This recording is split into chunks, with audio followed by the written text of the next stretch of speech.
Happy Monday. I am calling this Mindset Monday. Sometimes I like to talk about money mindset, but I think what I'm going to do with this, at least for the month of May, is to just talk about mindset. I mean, it's something that is super important.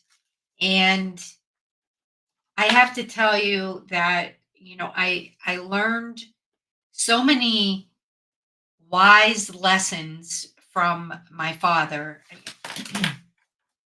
Listen, I learned many things from my mother too. Like I had the best parents. I was adopted. And I really can't say how I mean, I can't really express how grateful I was for them, but they taught me so much in what I believe the short time that we were together, because my mom passed away in 1998, uh, and my father passed away in 2010. So they're still with me, of course, from a spiritual standpoint, and the lessons that they taught me, I will have for a lifetime. I've also tried to, share some of those lessons with my kids as well, just to carry on their legacy, since they unfortunately are not here to teach them in person. But from my dad, I learned about managing my mind. Now, granted, when he first started explaining this to me when I was in my teens, because I I tended to have anxiety, and I didn't realize it was anxiety, though. I just want to be clear. I didn't realize I had anxiety when I was in my teens. I thought I was just nervous, I thought I was just worked up about something, or I was worried about a test, or I was worried if this boy was going to call me, or if, like those kinds of things. Like I would worry. Well, of course, then when I was in my mid 20s, then that's when I figured out it was anxiety, and was able to get diagnosed with anxiety, and of course figure out how can I manage my anxiety. But my dad was the first one that gave me such practical advice. My mom was always very reassuring, but my dad said, if you can, if you don't learn to manage your mind, and a lot of times he would say, if you don't learn to control your mind will control you. Now, when he first started telling that to me, I didn't really know what that meant or how to even control my mind. Okay. However, I soon realized, maybe it was from hearing it more and then being able to reflect, that he was absolutely correct. If I did not, get clear on my, controlling my thoughts, and in reality, managing through my anxiety and making sure that I did that, then what would happen, and he was right, was my I would be spinning, because my mind would be in control versus me being in control. I know we hear a lot nowadays of, mindset. That's why I even hesitated to even put that on there. But I thought, it is important, because, here we are, we're already in May, we're the beginning of the week, the first full week, right? Of May, or wait a minute. Yes, because May 1st was Wednesday. Right. So we really need to get clear on, what's missing, what do we need to work on? And in most cases, it's not more things, you know, it can be one action step that can yield a huge return. And when I talk about a return, I'm, not just talking about you being happier or you being healthier.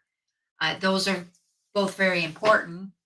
And certainly some of the founding principles that why I created the Happy Executive. However, it's about you getting a return on, on money, on revenue, how you're spending your time, how you're monetizing your intellectual property that only you can teach or write. That's super important.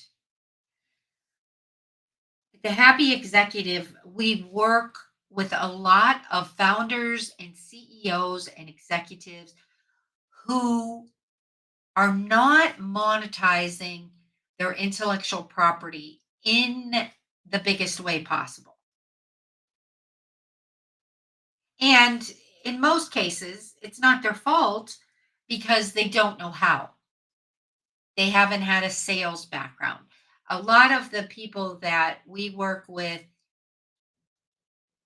are super smart, they have advanced degrees. However, they haven't worked in a selling role. Well, I've got news for you. You may disagree with me about this, and that's absolutely fine. I would love to hear your thoughts.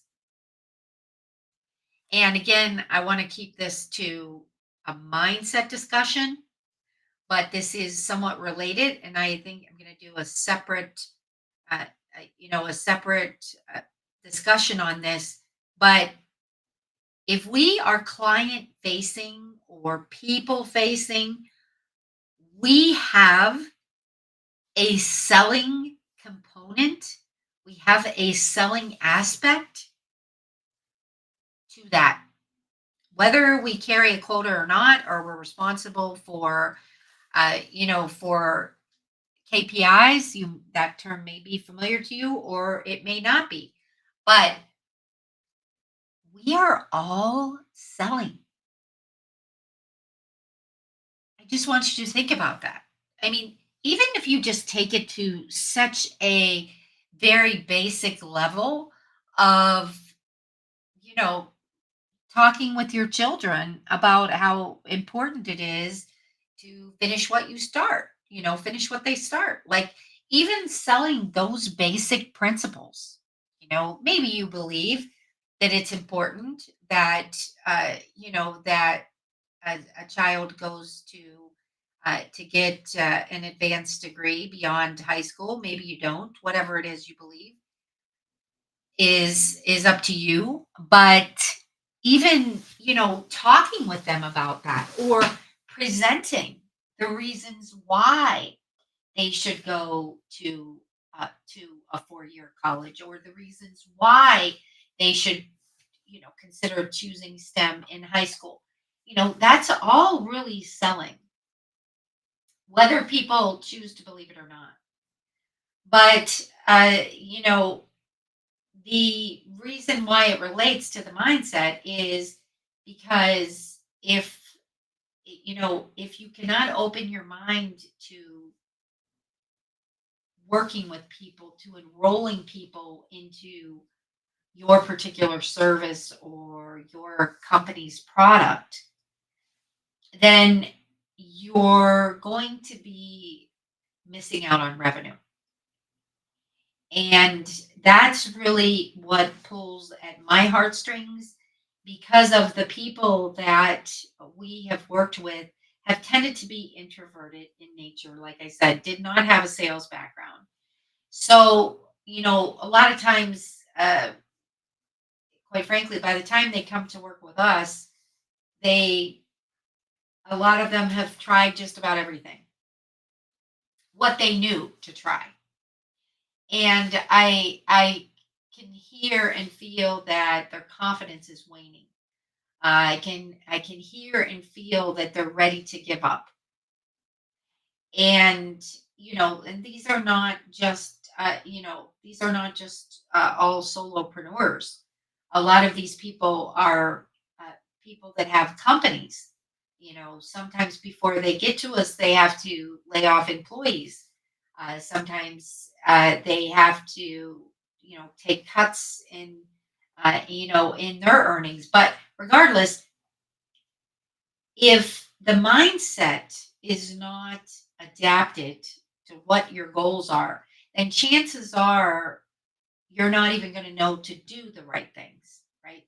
And like I said, I say things, really, um, it's usually, one thing, one, way of being, one way of going out and,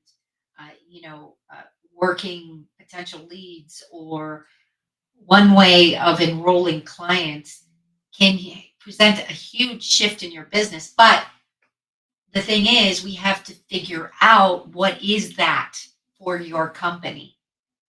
What is that thing that needs to be done differently? Because obviously, if we just keep, doing the same things, of course, we're going to get the same results. There is not, at least that I've know of, sometimes I wish there was, but there is not a magical fairy that is just flying around, sprinkling dust, and, making things happen out of, thin air.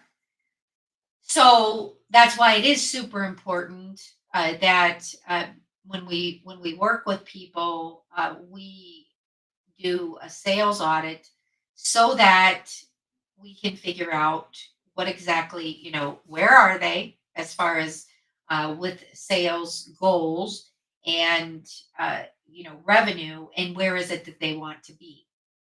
Because that gap will clearly identify, what is the most important thing.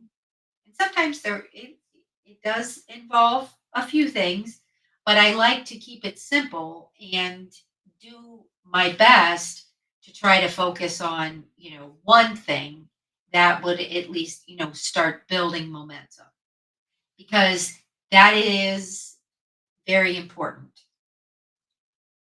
And if we don't have the right mindset, then chances are we're not going to be doing the right thing.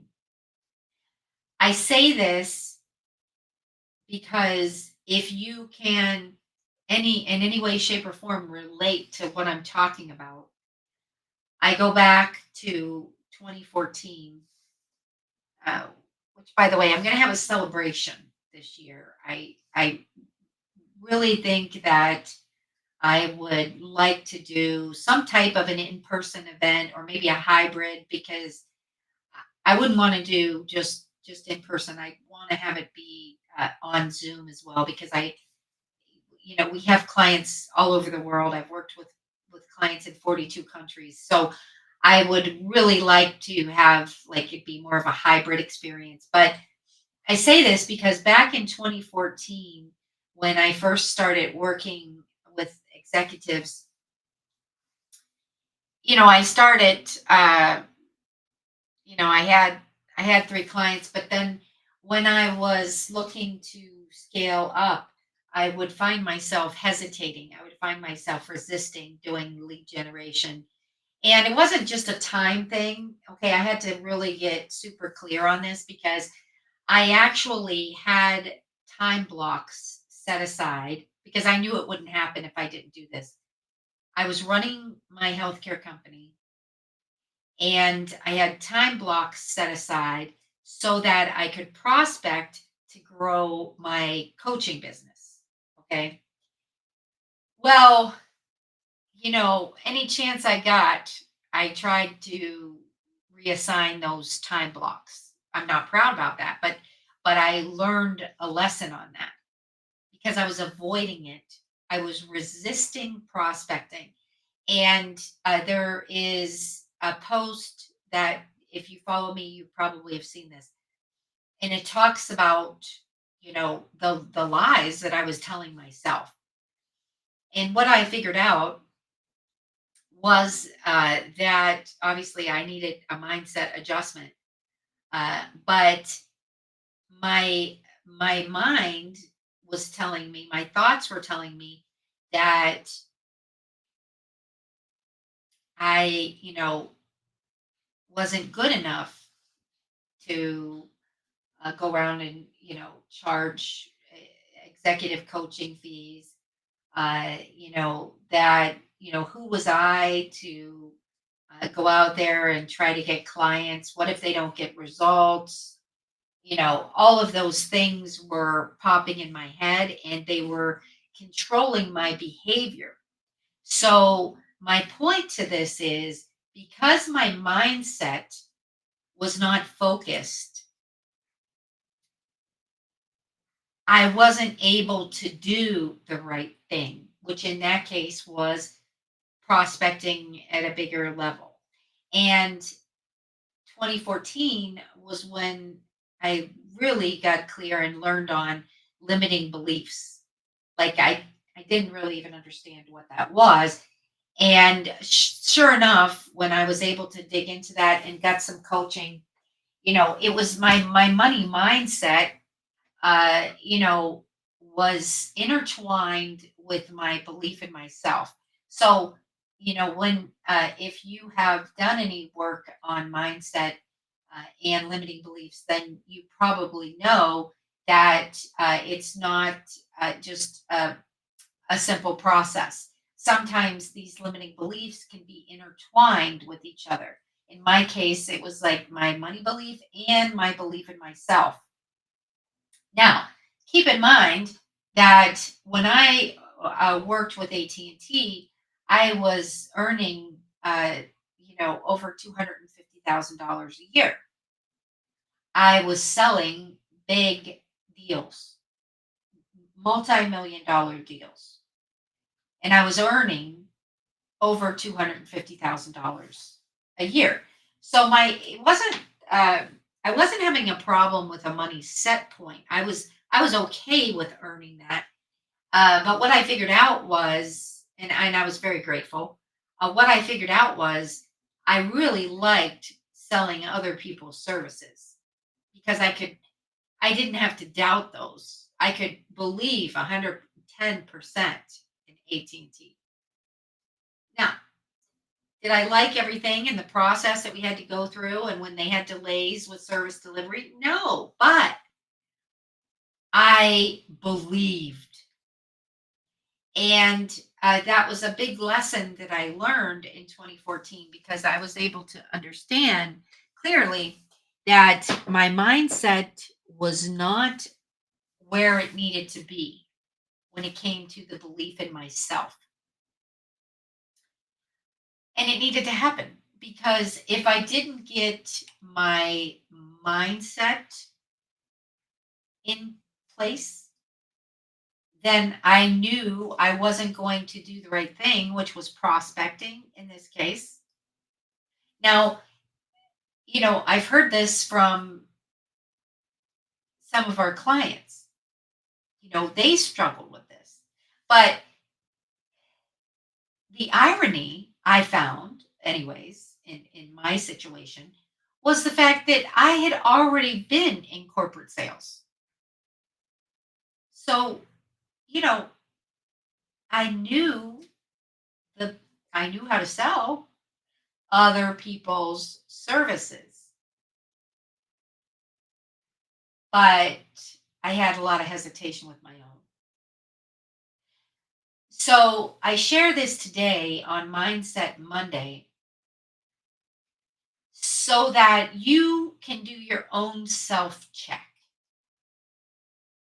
So if there is something, an action that you have been avoiding, make a note of that. And if you don't already journal, get a notebook and journal. And I know some people like to put these notes. I use notes on my iPhone, and I use voice memos. But I would not shortchange yourself. If there is something that you're resisting, do the old fashioned way and use a pen or a pencil to paper because you will find that it's very freeing.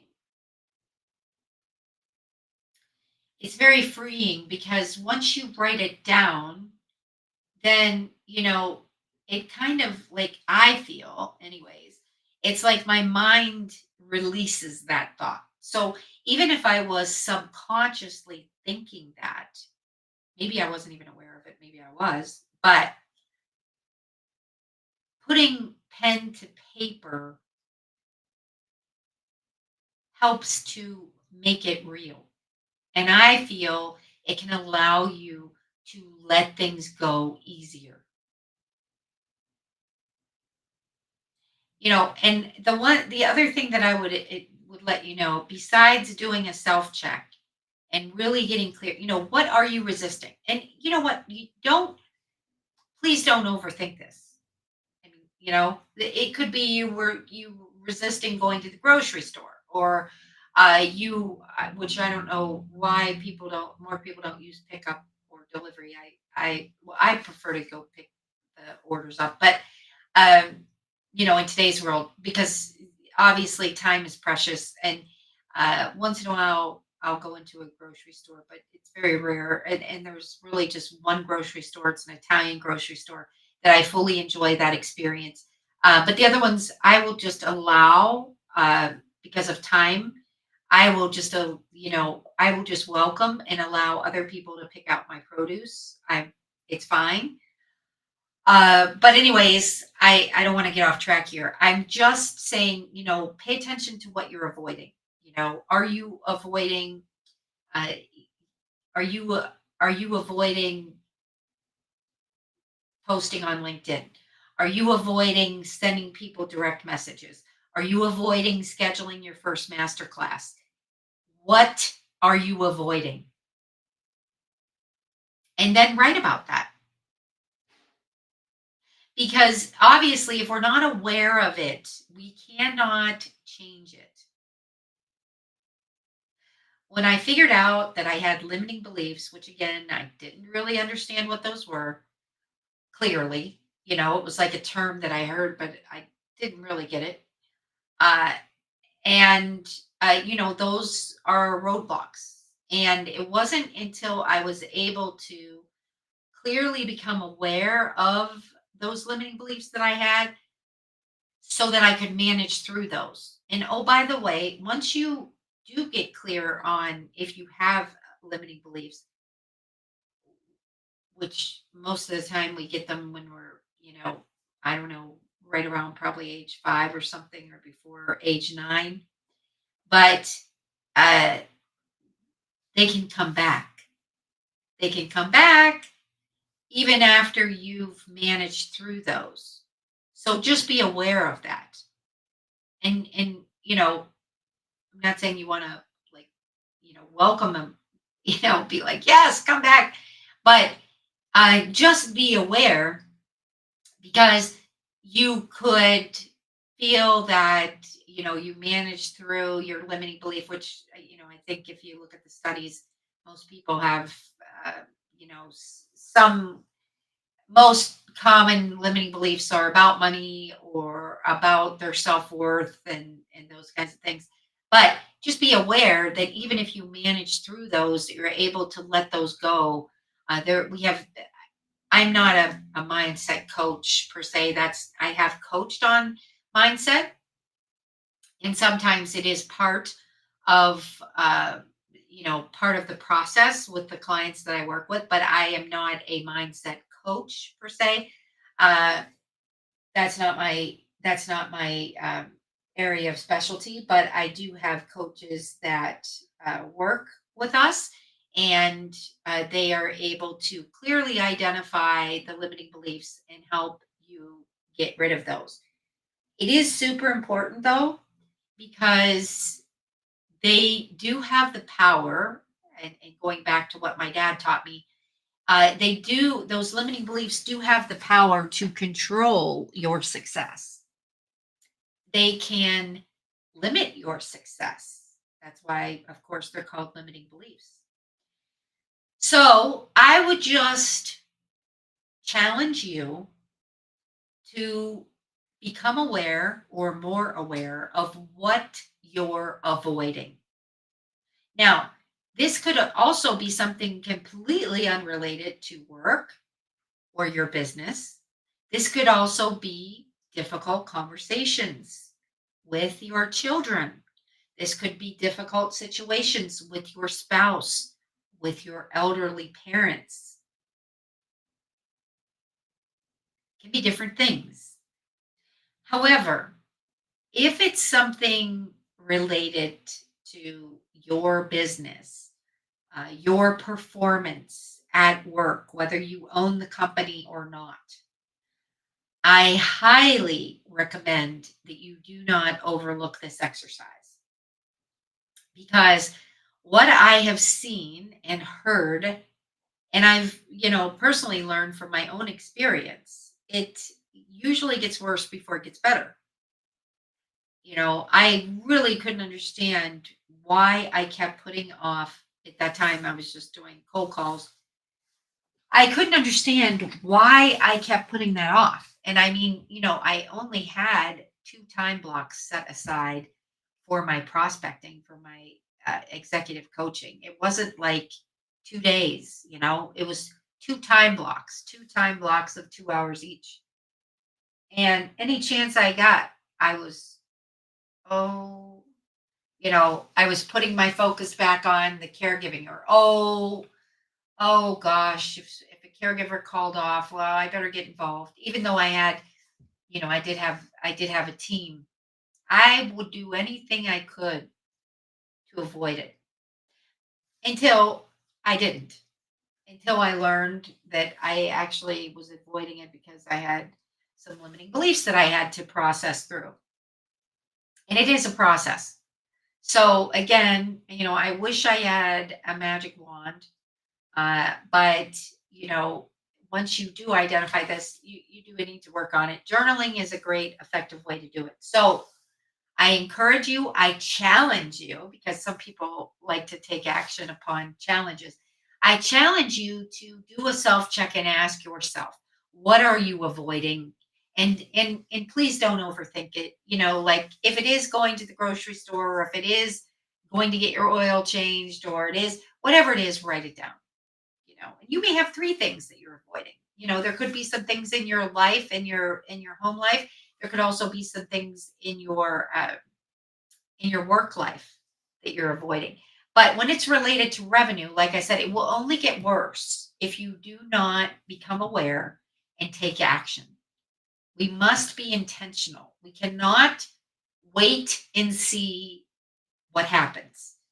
If there's one thing that makes me cringe, it's when I hear people say, I'm going to try this, or I'm going to wait and see what happens. Stop waiting and start doing. And let me know what tips you have on managing your mind. I like to really give my dad credit for that, though, because he was the one that really got me super clear on how important it was to get in touch with how I'm feeling, and how, what I can do to manage my mind, or as he would say, so that my mind did not control me, because I was the perfect case, the epitome of spinning. That was me if I was stressed about something. And then, of course, when your focus is derailed, then your results are derailed. Let me know what you think. Let me know your tips.